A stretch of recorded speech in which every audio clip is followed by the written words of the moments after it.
hak sağlayamaz, istikamet çizemez, dikte edemez, tavsiye ve tembihte bulunamaz. Onlar Moskova yolu gözlerken biz esir Türklerin davasıyla nefes alıyorduk.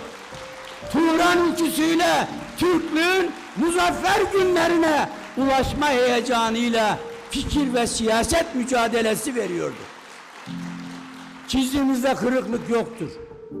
Halen bu azimdeyiz. Bu ahlaktayız. Bu düşünce namusuna sahibiz. CHP kim? Doğu Türkistan'ı savunmak kimdir? Hele bir de Serok Ahmet var ki gürültü, patırtı çıkarmakta üstüne yoktur. Kalkmış bize soru sormuş.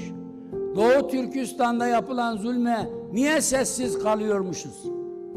Hızını alamamış olacak ki Doğu Türkistan'ı kaça sattığımızı da sorularının arasına iliştirmiş.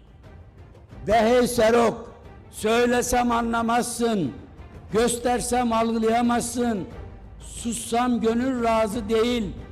Yine de şunu bilmelisin ki satmak senin işindir, pazarlamak seninle anılan bir meslektir. Sen Doğu Türkistan'ın haritada yerini bilmiyorken milliyetçi, ülkücü hareketin kalbi bu sevdayla çarpıyordu. Sen git Kobanici yoldaşlarınla kucaklaş. Ecdadımızın geride kalan türbelerini boşaltmak için sözler ver.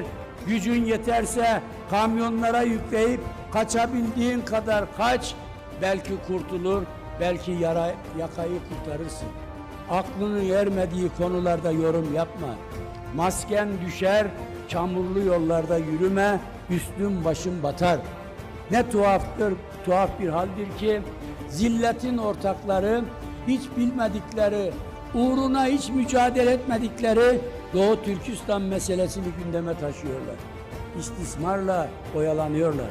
Çünkü bunların kulaklarına fısıldayan, önlerine talimatname koyan dış mihraklar görev başındadır. CHP Genel Başkanı'nın seçim isteği de sipariştir. Aynı zamanda hezeyandır.